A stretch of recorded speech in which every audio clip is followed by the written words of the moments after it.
Putang ina mo naman. Sa kayo. Ano na?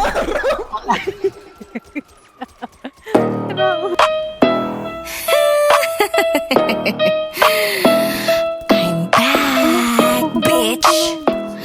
Yeah, oh shit. Pagpasok ko pa lang aking naradama mo. Mamahalin yung itsura, tigaya ng mga to. Ang inasabog sa bukan, di naman nakatamo. Malamang daming tatama, ang galingan niyo sumalo. Grabe ka kung mamikon, malakas ka kung mag-trip. Kapag sa'yo ginawa, puta galit. Kala mo kung sino mayaman, namin yan daw mga chicks. Gago wala kang dating para sa'kin, yung angas mo kasi galit. Kung mabida sa kwentuhan, grabe ka na tagano.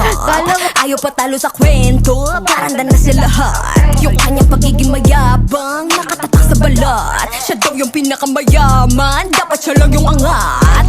I got a mirror sa bank, tamingay si Gagi. Sorry ha, di na need a mag-flex. Sapat na sa'kin yung magpakaloki lang, huwag ka na magyabang.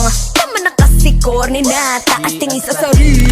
Kala siguro niya bossy siya. Dami mo daw mga utang, di mahulugan talagang kubal. Pagka uwi sa magulang, maano ulam talagang kubal. Sikat ka at papansin, yeah, talagang kubal. Gusto mo lahat ng mangan, talagang kubal.